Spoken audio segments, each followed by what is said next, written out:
Jennifer, after 14 years, your financial strategy is outdated, Brian Fields explained, leaning back in his chair with a smug expression. We need you gone by tomorrow. I sat across from him in the boardroom of Velthorn Global Headquarters, my hands folded neatly on the polished mahogany table. The Houston skyline glittered beyond the floor-to-ceiling windows, a view I'd cherished during countless meetings over my tenure as senior financial controller. I understand, I replied evenly, meeting his gaze. Thank you for the opportunity. My calm response clearly confused him. His eyebrows furrowed slightly, as if he'd expected tears or protests. Instead, I gathered my notes, straightened my blazer, and walked out with my head held high. My name is Jennifer Mallister. I'm 52 years old and have dedicated 14 years to managing the financial controls at Velthorn Global, an international logistics company with operations in 37 countries. I've survived 3 CEOs, 2 recessions, and countless reorganizations. I've built systems that saved the company millions and protected it from financial irregularities. And now I'd just been unceremoniously fired by a man who'd been with our company for less than 3 months. Brian Fields arrived at Velthorn with great fanfare, an Ivy League education, experience at a prestigious consulting firm, and promises of revolutionary financial management. The board was impressed by his flashy presentations and modern approach. What they failed to see was what I noticed immediately: inconsistencies in his claims, vague references to past successes, and an alarming willingness to bend accounting protocols. As I emptied my desk into cardboard boxes, I thought about the meeting I'd had 2 weeks earlier with Elaine Woodward, the head of the audit committee. She'd called me to her office after hours, closed the door, and spoken in hushed tones. Jennifer, we've noticed some unusual patterns in expense reports and contract approvals coming from the new CFO's office, she'd said, sliding a folder across her desk. Nothing concrete yet, but enough to raise concerns. We'd like you to look into it discreetly. I'd already noticed the discrepancies myself: large consulting fees to companies I couldn't verify, travel expenses that didn't match known business trips, contract terms altered after approval. I'd begun documenting everything, organizing evidence meticulously, as was my nature. What Brian didn't realize when he fired me was that I wasn't just some outdated financial controller. I was the person who designed Velthorn's financial control systems. I knew every digital passage, every approval workflow, and every audit trail. More importantly, I knew exactly what I needed to find to expose whatever he was hiding. As I carried my boxes to my car, I wasn't angry, I was determined. Brian Fields had just made the biggest mistake of his career. I've never been one for grand displays of emotion. My father, a mathematics professor, had taught me that logic and evidence always triumph over drama and outbursts. This philosophy had served me well throughout my life, particularly in my finance career, where precision and facts were currency. My modest 2-bedroom condo welcomed me as I arrived home earlier than usual. 14 years at Velthorn had allowed me to create a comfortable life, if not extravagant. My retirement fund was solid, my mortgage nearly paid off. I could have simply walked away, found another position, and left Brian Fields to whatever schemes he was orchestrating. But that wasn't who I was. I poured myself a glass of Cabernet and settled at my dining table, spreading out the documents I'd been quietly collecting over the past few weeks. Before I'd left the office, I had emailed myself key reports that I knew would be relevant, nothing confidential. I was too ethical for that, just the publicly available information that, when placed in the right context, told a damning story. My phone buzzed with a text from Elaine. Heard the news. Call me. I dialed her immediately. Jennifer, I'm shocked, she said when she picked up. This came out of nowhere. Not entirely, I replied. Brian's been pushing me out since he arrived. I just didn't expect it to happen quite so abruptly. The timing is suspicious, considering what we discussed, Elaine said carefully. Have you found anything concrete? Not yet, but I'm close. I've identified patterns in the consulting contracts with Meridian Bay Holdings. The company exists on paper, but I can't find any evidence of actual services provided. That's concerning, but not enough for the board to act on, Elaine sighed. Give me 2 weeks, I said. I may no longer have direct access to the systems, but I've built relationships with people who do, and I know exactly what to look for. After we hung up, I spent the evening organizing my approach. I created a detailed timeline of Brian's actions since his arrival, noting coinciding financial activities. I listed key staff members who might provide insights without compromising their positions. I identified external sources that could verify my suspicions. The next morning, instead of heading to the office as I had for 14 years, I set up shop at my dining table, my laptop, notepads, and financial documents spread across the surface. I had contacts throughout the financial industry in Houston, people who respected me and my work. It was time to call in some favors. By noon, I'd spoken with 3 former colleagues who now worked at banks that handled Velthorn's accounts. They couldn't share specifics, but their careful hints confirmed my suspicions. Something wasn't right with the new financial arrangements Brian had established. A week into my investigation, I received an unexpected visitor. Thomas Wright, Velthorn's IT director, rang my doorbell at 8 p.m. Unannounced, he said nervously, adjusting his glasses, but I couldn't risk communicating through company channels. I invited him in, offering coffee, which he gratefully accepted. Things have been strange since you left, Thomas confided, his voice low despite us being alone in my condo. Brian's brought in a new IT security team. They've modified access protocols to the financial systems, even I don't have full visibility anymore. That's unusual, I said, keeping my tone neutral, even as alarm bells rang in my mind. There's more, Thomas continued. Yesterday I was asked to retrieve all emails between you and the audit committee dating back 6 months. I had to comply officially. He reached into his messenger bag and handed me a flash drive. I wanted you to know. This was the setback I'd been anticipating. Brian was covering his tracks, likely having realized the audit committee had concerns.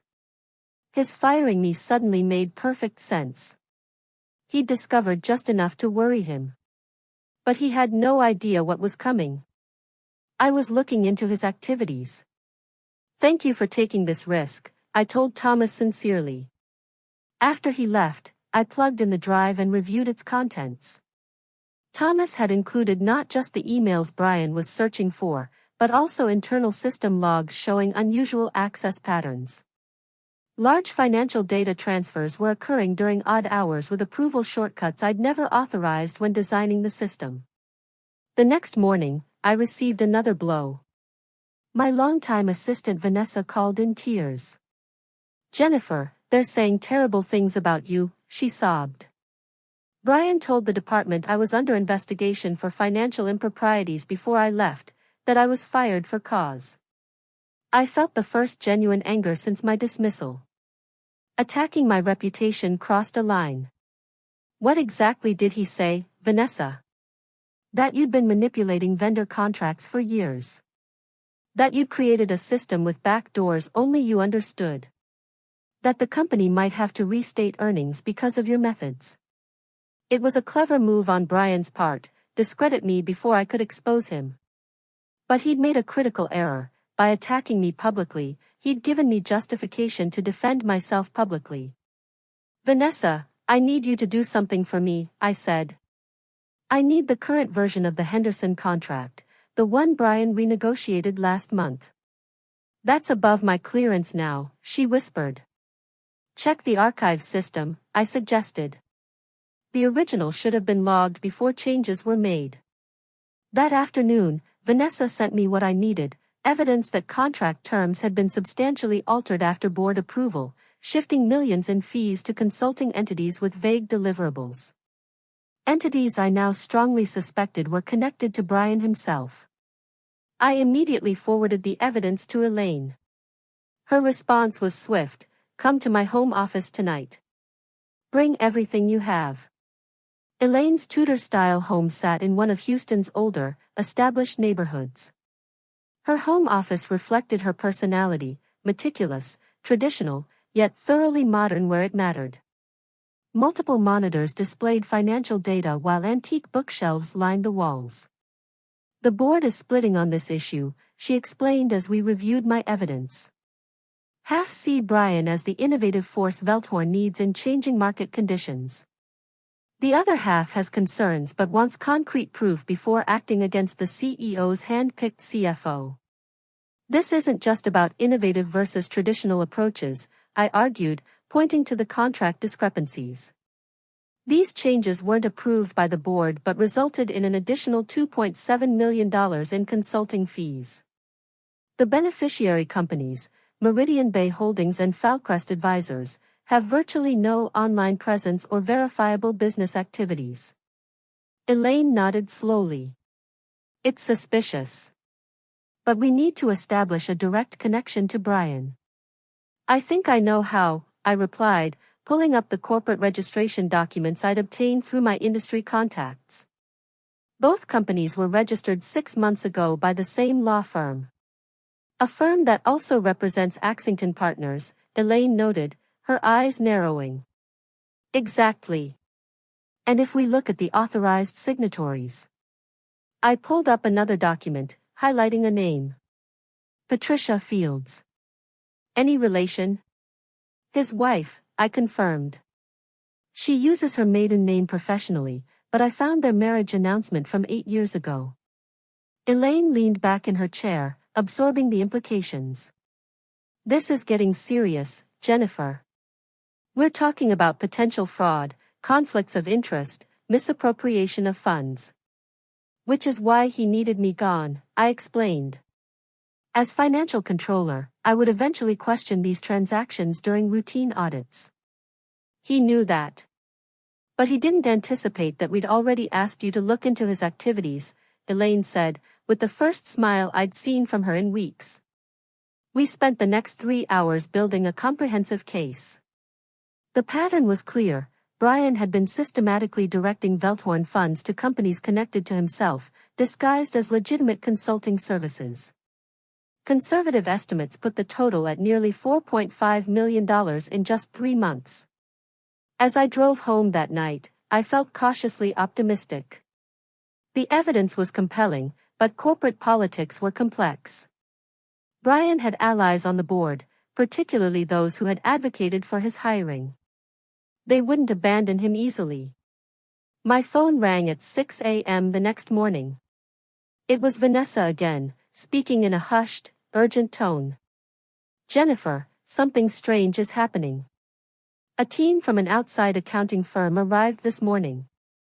They're reviewing all financial records from the past 5 years, your entire tenure as controller." My stomach tightened. Brian was escalating his defense by going on the offensive, attempting to find or fabricate evidence of irregularities during my leadership. "Did they say who authorized the audit?" I asked. "Brian said it was the board's directive, but..." She hesitated. "But what, Vanessa?" I overheard him on the phone earlier. He said, "They're not finding anything useful yet, but keep digging. We need something concrete before the emergency board meeting." The emergency board meeting could only mean one thing: Elaine had brought our evidence to key board members, and they were taking it seriously. Brian was scrambling to divert attention and discredit me before he lost control of the narrative. "Thank you, Vanessa. Be careful.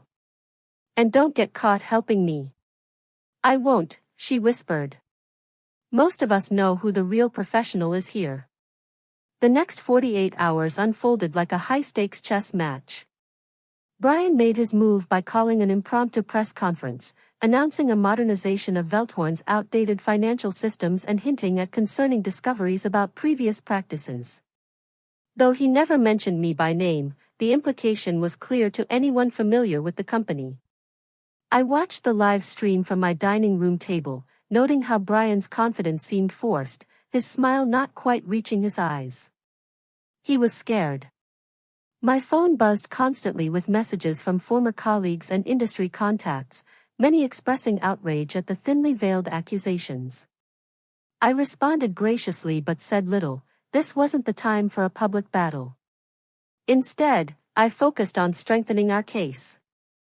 A former classmate who now worked at the Securities and Exchange Commission provided insights without violating any protocols about what would constitute definitive evidence of financial misconduct.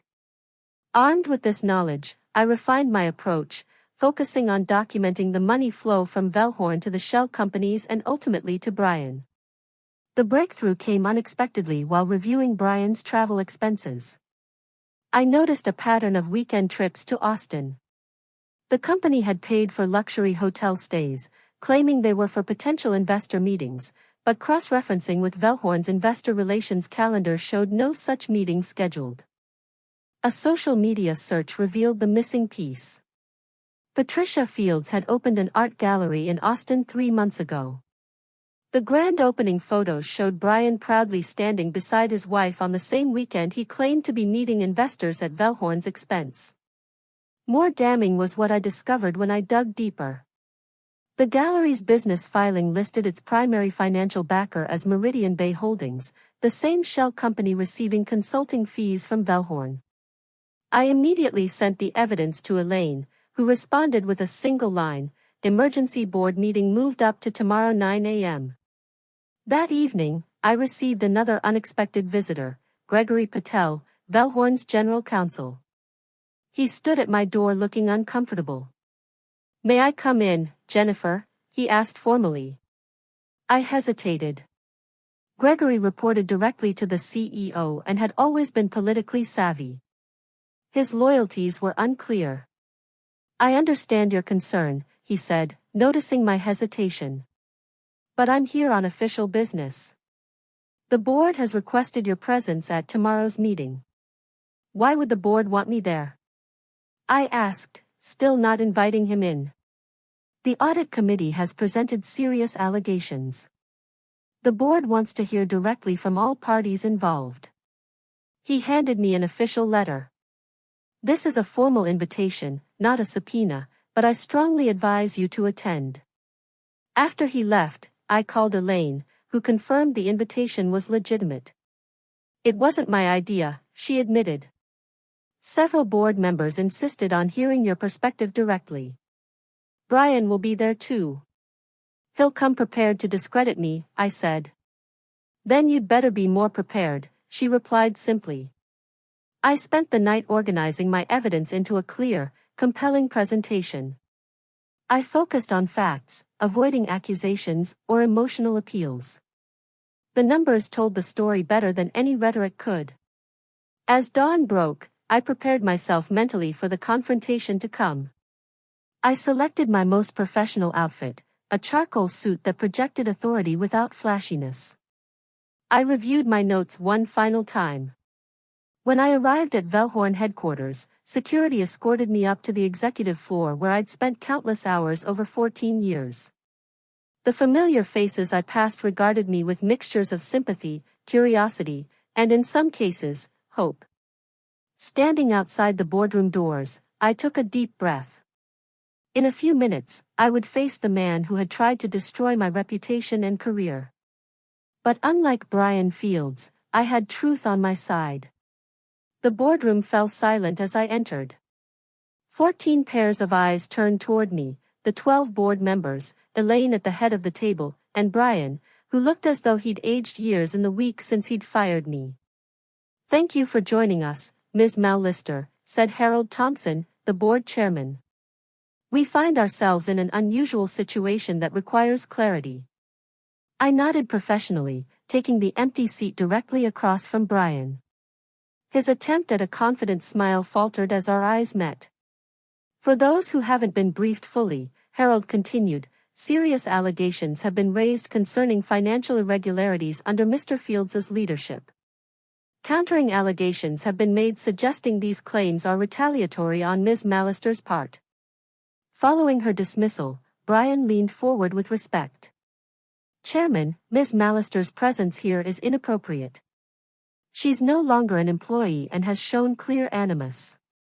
Ms. Mallister is here at my request, Elaine interrupted firmly. As head of the audit committee, I commissioned her investigation before her dismissal, not after. I saw several board members exchange surprised glances. Clearly, Brian had been controlling the narrative. I believe it would be helpful for Ms. Mallister to present her findings directly, Elaine suggested. Harold nodded. Proceed, Ms. Mallister. I connected my laptop to the presentation system and began methodically laying out the evidence. I showed the contract discrepancies, the shell companies, the money trail to the art gallery, the fraudulent travel expenses. I presented email trails, system logs, and financial transfers. Each slide built upon the previous one, constructing an irrefutable case. In summary, I concluded 30 minutes later, approximately $4.8 million has been diverted from Velhorn Global to entities connected directly to Mr. Fields or his family members, disguised as legitimate business expenses. The room remained silent for several moments after I finished. Brian's face had drained of color. These are outrageous accusations, he finally sputtered. This is clearly a vindictive attempt to. Are you denying that Patricia Fields is your wife? Asked one board member. Or that Meridian Bay Holdings funded her gallery? Asked another. Or that you charged Velhorn for investor meetings that never occurred? Added a third. Brian's eyes darted around the room, seeking allies and finding none. These connections are being presented without context, he protested. There are legitimate business reasons for. I've seen enough, Harold interrupted. Mr. Fields, please wait outside while the board deliberates. You can't possibly be taking her word over mine. Brian protested. Outside, Mr. Fields, Harold repeated firmly. You'll have an opportunity to respond formally through your counsel. After Brian left, Harold turned to me. Ms. Mallister, thank you for your thorough presentation. The board would also like you to step out while we discuss next steps. I gathered my materials and walked toward the door. As I reached for the handle, Harold spoke again. One more thing, Ms. Mallister. The methods you used to gather this evidence, would you characterize them as outdated? A small smile crossed my face. I prefer the term thorough, Chairman Thompson. Several board members chuckled, breaking the tension in the room. In the hallway, I saw Brian speaking urgently with Gregory Patel. When he noticed me, he broke off mid-sentence, his face contorting with anger. You think you've won? He hissed. But this isn't over. I have connections you can't imagine. I replied calmly, unfortunately for you, Mr. Fields, I don't rely on imagination. I relied on evidence. The board's deliberation lasted nearly 2 hours. I waited patiently in a small conference room, reviewing emails on my phone. Brian paced the hallway outside, periodically making heated phone calls. Finally, Gregory Patel appeared. The board would like to see both of you, he said.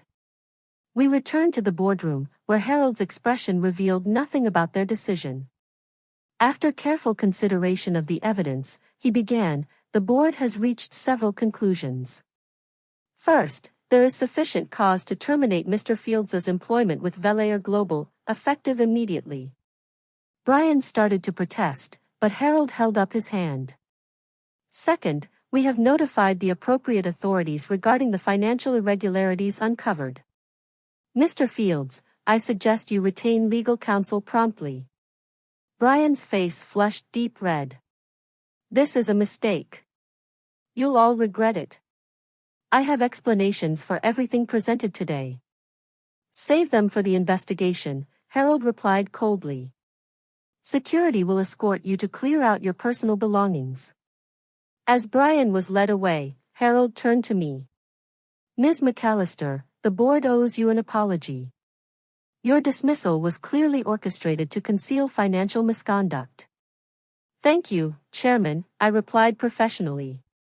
Which brings me to our third conclusion, Harold continued. The board would like to offer you reinstatement to your position, with a significant compensation adjustment to reflect both your loyalty and the apparent increased scope of your responsibilities. I hadn't expected this turn of events. I'd been focused on exposing Brian, not on returning to Velair. Additionally, Elaine added, we'd like to create a new position reporting directly to the Audit Committee, Chief Compliance Officer. You would have independent authority to investigate any financial concerns without interference from executives. The offer was compelling: increased authority, direct board access, and, reading between the lines, protection from any future executive who might find my methods too rigorous. I appreciate the offer, I said carefully. I'd like some time to consider it. Harold nodded. Of course. But I hope you'll agree that Velair needs exactly the kind of financial leadership you've demonstrated: thorough, ethical, and apparently impossible to intimidate. 3 weeks later, I walked back into Velair Global as the newly appointed Chief Compliance Officer. My first task was to conduct a comprehensive review of all financial activities during Brian's brief tenure. The damage was extensive, but contained. Brian had moved quickly but had not yet implemented his larger schemes. Most of the diverted funds were recoverable through legal action against his shell companies. The press covered Brian's indictment with predictable sensationalism. One headline read, "CFO's modern methods included modern crimes." Another proclaimed, "Velair compliance officer uncovers multi-million-dollar fraud." I kept a low profile, focusing on strengthening the company's financial controls rather than chasing publicity. My team expanded to include forensic accountants and compliance specialists who shared my commitment to transparency and accuracy. 6 months later, I received notification that Brian had accepted a plea deal, admitting to wire fraud and embezzlement. He would serve 4 years in federal prison and forfeit all assets connected to the stolen funds. Patricia's gallery was seized and liquidated as part of the settlement. The day the news broke, Elaine stopped by my office. Feeling vindicated, she asked, "Don't you feel satisfied?" "I never needed vindication," I replied honestly. "I just needed the truth to come out." She smiled knowingly. "Well, the board is certainly pleased. Your new compliance framework has already prevented 2 significant control issues that could have caused problems down the line." "Just doing my job," I said.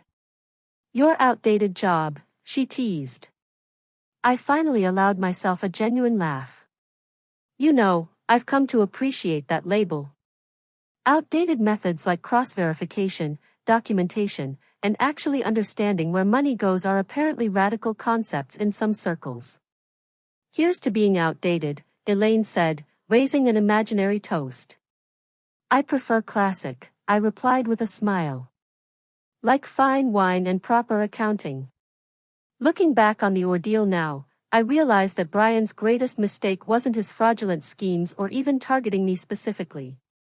It was failing to understand that in finance, integrity never goes out of style. The methods he dismissed as outdated were precisely what brought him down. As I built Velair's new compliance department, I often think about how sometimes the most powerful revenge isn't about getting even, it's about proving your value.